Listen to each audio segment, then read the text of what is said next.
आपका स्वागत है आपके अपने YouTube चैनल महाअध्ययन में। वीडियो को लाइक करें और अगर आपने अभी तक चैनल को सब्सक्राइब नहीं किया है तो प्लीज़ जल्दी से कर दीजिए।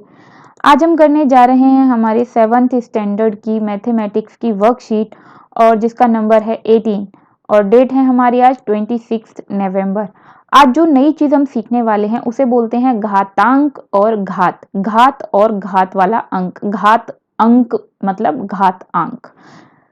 तो चलो शुरू करते हैं। हमारे पास नंबर दिया हुआ है 8। आपको याद है अगर इसके गुणनखंड करें यानी कि छोटे छोटे गुणा वाले टुकड़े। गुणनखंड का मतलब होता है गुणा वाले खंड। गुणा वाले खंड, खंड का मतलब टुकड़े। तो गुणा वाले छोटे छोटे टुकड़े करेंगे 8 के तो कैसे करेंगे, तो वो बनेंगे 2 गुणा 2 गुणा 2।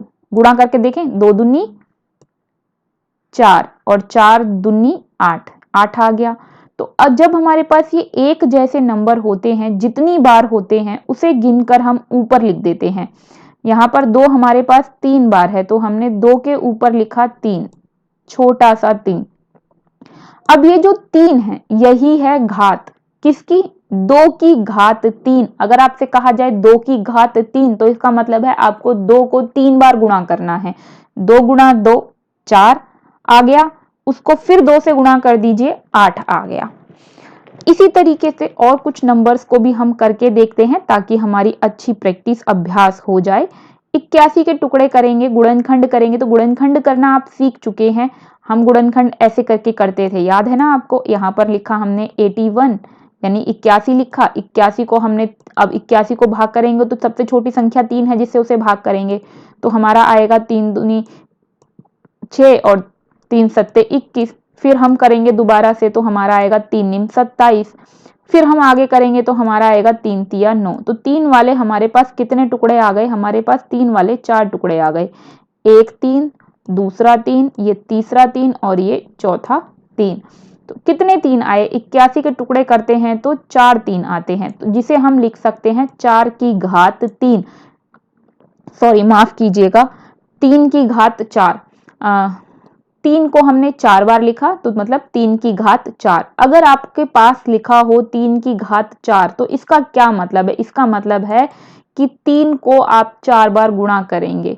अब मैं एक बार इस पूरी स्याही को हटाकर आपको करके दिखाती हूँ। 81 है, 4 बार टुकड़े किए तो 3 तिया 9, 9 को 3 से गुणा किया 27, 27 को 3 से गुणा किया 81 आ गया। तो 3 की घात 4 का मतलब क्या है? 3 को 4 बार गुणा करना है और गुणा करने पर वापिस 81 आ जाएगा। बिल्कुल इसी तरह से 64 और 125 हैं।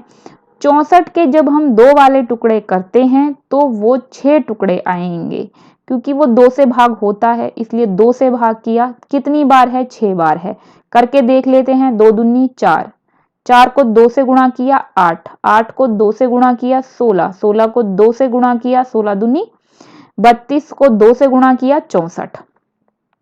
इस तरीके से 2 6 बार लिखा हुआ है। गिन लीजिए, 1 2 3 4 5 और ये 6। तो 2 की घात 6 का मतलब है 64। इसी तरीके से 125 के जब हम गुणनखंड करेंगे तो 5 3 बार आएगा, यानी कि 5 की घात 3 और 5 की घात 3 का मतलब है 125। तो ये जो ऊपर छोटा सा लिखा होता है यही होती है घात। मैं उम्मीद करती हूं आपको ये बात समझ में आ गई होगी। अब आगे बढ़ते हैं।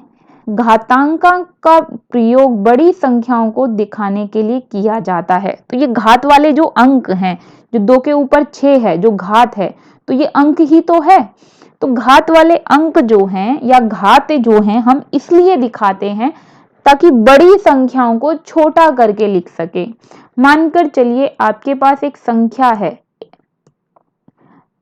ये संख्या है 100, ठीक।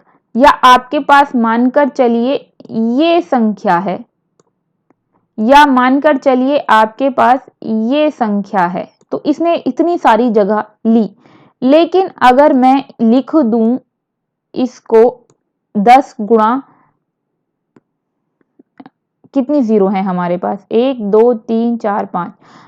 अगर मैं 10 के ऊपर 5 लिख दूं या 10 के ऊपर 5 नहीं, यहाँ पे तो 6 आएगा। अगर मैं 10 के ऊपर 6 लिख दूं तो 10 को जब आप 6 बार आपस में गुणा करेंगे तो ये पूरी बड़ी संख्या आ जाएगी।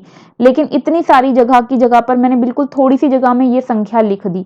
तो अगर हम बड़ी संख्या को छोटा करके लिखना चाहते हैं तब हम इस तरीके का प्रयोग कर सकते हैं। वैसे आप चाहें तो अब खुद 10 को 6 बार गुणा करके देखिए, जो संख्या मैंने ऊपर लिखी थी वही आ जाएगी। तो जैसे उदाहरण यहाँ पर दिया हुआ है, यहाँ पर ए के द्वारा यहाँ पर आपको वो बात समझाने की कोशिश की है जो मैंने आपको 10 के थ्रू समझा दी है। जो संख्या हमारी नीचे लिखी होती है इसको हम आधार बोलते हैं। जैसे मान के चलो ए है और बहुत सारी बार है, हमें पता नहीं कितनी बार है, हम मान लेते हैं n बार है, तो a की घात n हो गई। तो जो नीचे नंबर लिखा होता है उसको आधार बोलते हैं और जो ऊपर नंबर लिखा होता है उसे घात बोलते हैं। तो आपको एक और खास बात ध्यान रखनी है, वो ये कि आधार और घात में से कोई सा भी नंबर प्लस का भी हो सकता है और माइनस का भी हो सकता है। मतलब ये 2 - 3 भी हो सकता है, मतलब 2 की घात घटा 3 भी हो सकती है। इसके अलावा ये घटा 2 की घात घटा 3 भी हो सकती है। इसके अलावा ये घटा 2 की घात 3 भी हो सकती है। मतलब इनमें से कोई भी घटा हो सकता है और कोई भी जमा हो सकता है। यहाँ पर तो मैंने 3 ही लिखे हैं, और तरीके भी हो सकते हैं। इनमें से कोई भी दोनों घटा हो सकते हैं, दोनों जमा हो सकते हैं, एक घटा जमा हो सकता है। तो आधार और घात में से कोई भी ऋणात्मक पूर्णांक हो सकता है। अब बढ़ जाएं आगे। एक की कोई भी घात एक के ही बराबर होती है। मतलब आप एक के ऊपर कितनी भी घात लगा दीजिए और फिर आप जितनी भी घात लगा दीजिए, आप एक को उतनी ही बार गुणा करके देख लीजिए, अंत में क्या आएगा, एक को कितनी भी बार गुणा करेंगे एक से तो एक ही आएगा। इसलिए एक की चाहे घात कितनी भी बड़ी क्यों ना हो, उसका मान हमेशा एक ही निकलेगा। ये एक बहुत जरूरी बात है जो आपको हमेशा ध्यान रखनी है। उसके बाद घटा एक की घात विषम है तो उत्तर हमेशा घटा एक ही आएगा। जैसे मान के चलिए ये 5 है, 5 तो विषम संख्या होती है, तो एक को एक से गुणा किया जमा एक बन गया, जमा एक को घटा एक से गुणा किया तो घटा एक बन गया, फिर घटा एक को एक से गुणा किया तो जमा एक बन गया, फिर जमा एक को एक से गुणा किया तो घटा एक बन गया। तो अगर संख्या विषम है तो वो अंत में घटा बन जाएगी। वैसे ही अगर घात सम है तो वो अंत में जमा बन जाएगी, क्योंकि घटा को घटा से गुणा किया जमा बन गया, तो जमा को फिर घटा से गुणा किया घटा बन गया, फिर घटा को घटा से किया तो जमा बन गया, फिर घटा बन गया और फिर लास्ट में वो जमा बन गया तो एक आया। तो इतना फर्क करके देखने की जगह पर आपको क्या करना है, आपको ये बात याद रख लेनी है कि एक ही नहीं कोई और नंबर भी हो और उसके ऊपर अगर विषम संख्या की घात है तो घटा ही आएगा बाद में, और अगर सम संख्या की घात सम संख्या के रूप में है तो अंत में वो जमा में ही आएगा। तो एक का तो अंत एक ही होता है, इसलिए घटा की विषम संख्या का घटा ही एक होगा और सम संख्या होगी घात तो एक सम हो जाएगा। अब बढ़ जाते हैं आगे। गुणा रूप संख्याओं का बार बार जोड़ना। 3 गुणा 2 का क्या मतलब होता है? 3 गुणा 2 का मतलब होता है आपने 3 को 2 बार जोड़ा है आपस में, 3 को जोड़ा है। इसी तरीके से 2 को अगर 3 से गुणा करते हैं तो इसका मतलब है आपने 2 को 3 बार आपस में जोड़ा है। ये तो हमने टेबल याद कर ली कि 2 3 जा 6। एक्चुअली इसका मतलब है हमने 2 को 3 बार जोड़ा है। 2 जमा 2 4 जमा 2 6। बिल्कुल इसी तरह से ऊपर 3 3 6। और इसे ही हम एक तरीके से अगर बोलें तो इसे हम घात के रूप में ही लिख देते हैं। तो अगर हमारे पास ये जमा रूप में है तो इसका मतलब अलग है और घात में इसका मतलब अलग है। यहाँ देखो ये जमा में है लेकिन यहाँ ये गुणा में है। 2 को अगर 3 बार जोड़ोगे तो आएगा 6। मैं इंक हटाती हूँ फिर दोबारा से देखिए। 2 को अगर आपने 3 बार जोड़ा तो आया 6, लेकिन इसका मतलब क्या था, इसका मतलब था आपने 2 में 3 गुणा किया है। लेकिन अगर आपने 2 की घात 3 लिखा है तो इसका मतलब है आपने 2 को 3 बार गुणा किया है, और इस बार 6 नहीं आएगा, 8 आएगा। 2 दूनी 4, 4 दूनी 8। तो आपको ये ध्यान रखना है कि 2 गुणा 3 का मतलब है 2 को 3 बार जोड़ना, लेकिन 2 की घात 3 का मतलब है 2 को 3 बार आपस में गुणा करना। दोनों ही अलग अलग बातें हैं। 2 की घात 3 का मतलब अलग होता है और 2 की गुणा 3 का मतलब अलग होता है। मैं उम्मीद करती हूं इतनी बात आपको समझ में आ गई होगी। अब बढ़ते हैं आगे। हमें यहाँ पर कुछ इंफॉर्मेशन दी गई है और इसके जरिए से हम कुछ बातें सीखते हैं। अगर आपको किसी भी नंबर के ऊपर, किसी भी संख्या के ऊपर 0 घात दी है तो इसका मतलब है उसका मान 1 है। मतलब किसी भी नंबर के ऊपर अगर 0 लिखी हो ना, मान के चलो यहाँ पर 50 लिखा है और 50 के ऊपर लगा दी 0, तो इसका मतलब है 1। इसका मान कितना है, 1 मान है इसका। तो आपको किसी भी नंबर के ऊपर अगर 0 लगाकर देते हैं तो आप समझ जाइए कि वो 1 है। उस संख्या का मान कितना निकलेगा, 1 निकलेगा।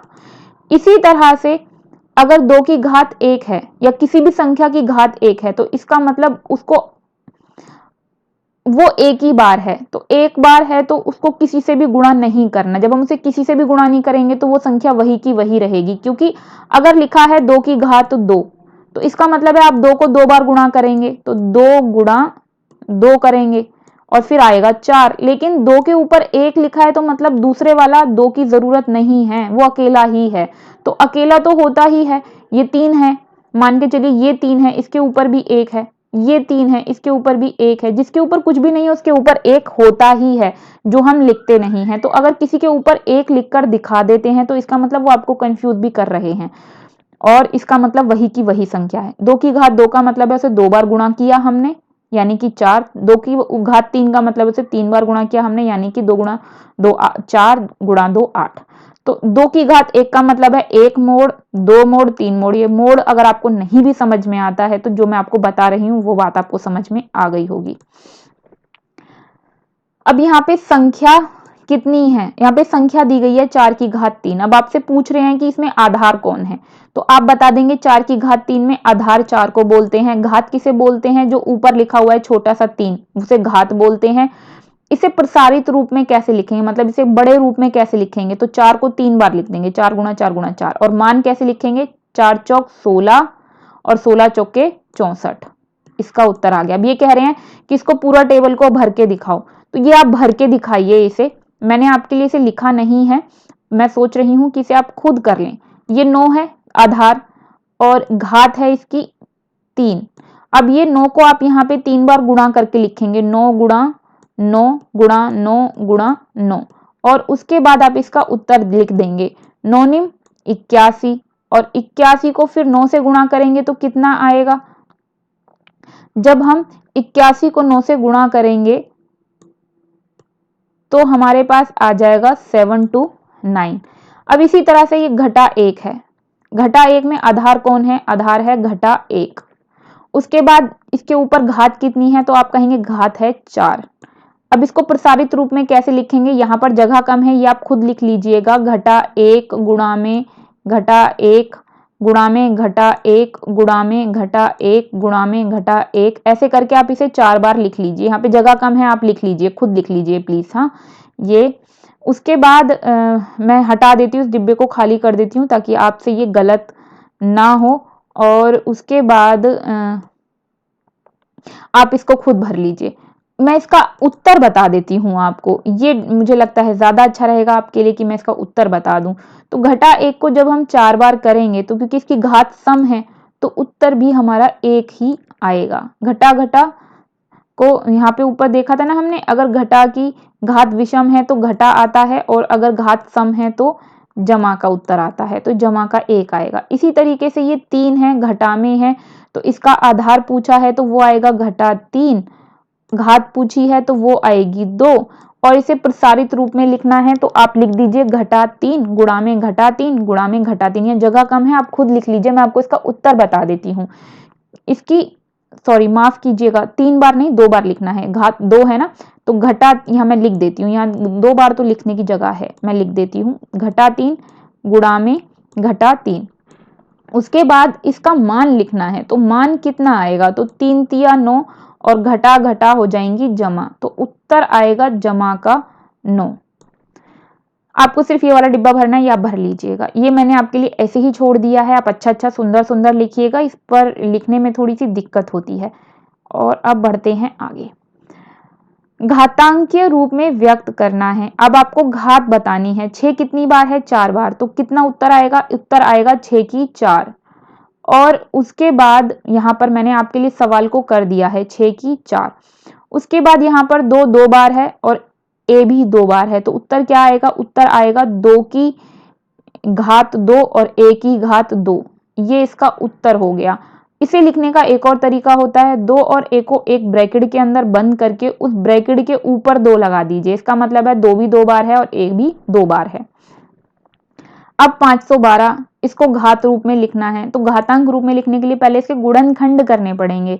तो जब हम इसके गुणनखंड करेंगे तो इसके गुणनखंड आएंगे 8 गुणा 8 गुणा 8, और मैंने इसे लिख दिया 8 की घात 3। वैसे इसका एक और तरीका भी हो सकता था, जब आप इसे करेंगे तो ये 2 से भी आप इसे कर सकते हैं, तो और भी छोटे टुकड़े इसके बन सकते थे, मैंने तो 8 के ही टुकड़े करके लिख दिए हैं। आप इसे और छोटा करना चाहें तो कर लीजिए, इसका उत्तर और भी छोटा करके आ सकता है।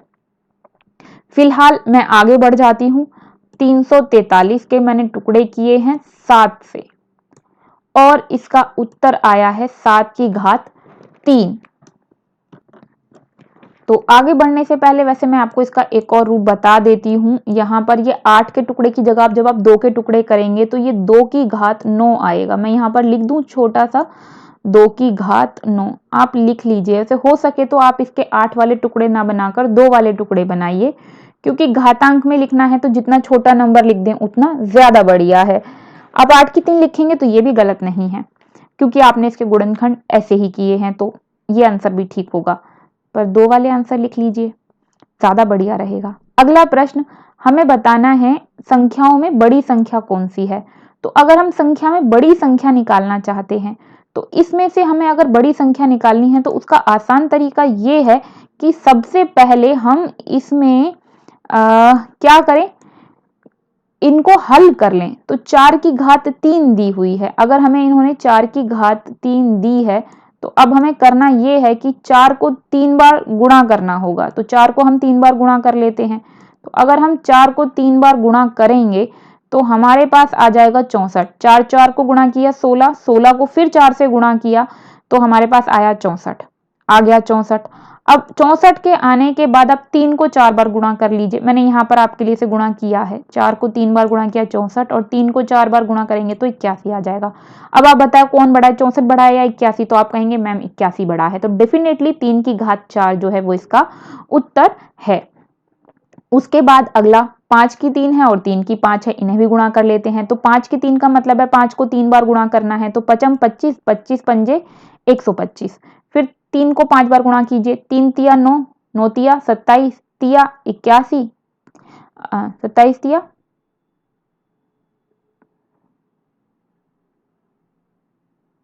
81 और 81 तिया 243। ये हमारा हो गया आंसर। तो आंसर के होने के बाद हमें इसका आंसर बताना है। तो आंसर है हमारा 3 की घात 5।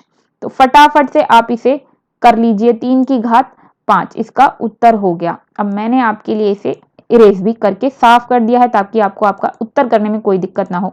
अगला सवाल हमें सरल कीजिए कहा गया है कि इसे सरल करके लिखिए। तो 2 की 3 गुणा में 5, तो पहले 2 को 3 बार गुणा कर लेंगे, जो आएगा उसमें 5 गुणा कर लेंगे। तो कर देते हैं, ये हमने यहाँ पर गुणा किया, 2 दूनी 4, दूनी 8, पंजे 40, तो आंसर हो गया 40। 0 को 10 की घात 2 से गुणा करना है, तो 10 को 10 से गुणा करेंगे तो 100 आएगा, लेकिन किसी भी चीज को 0 से गुणा करते हैं तो 0 ही आता है।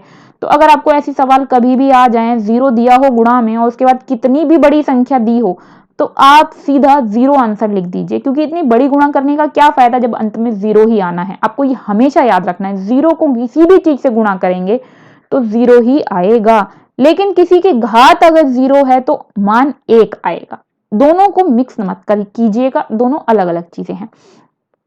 घटा 3 को गुणा करना है आपको घटा 2 की घात 3 से। तो घटा 2 की घात 3 का मतलब है आप घटा की 2 को 3 बार गुणा करेंगे, और क्योंकि घात विषम है तो उत्तर घटा में ही आएगा। तो 2 दूनी 4, 4 दूनी 8, तो आंसर आया घटा का 8, जिसे हमें घटा के 3 से गुणा करना है। जब घटा की घटा से गुणा होती है तो वो जमा बन जाता है, और ये हो गया 24, 8 तिया 24। तो इसका उत्तर कितना आएगा 24। तो फटाफट से हम पहले तो अपनी इस वर्कशीट को की इंक को इरेज कर लेते हैं, ताकि जब आप सवाल करें तो आपको बिल्कुल भी दिक्कत का सामना ना करना पड़े। इसे मैं छोड़ रही हूं क्योंकि वहां पे 2 की घात 9 उत्तर है, जो मैंने आपको कहा है आप इसे छोटा करके गुणनखंड करके लिखिए।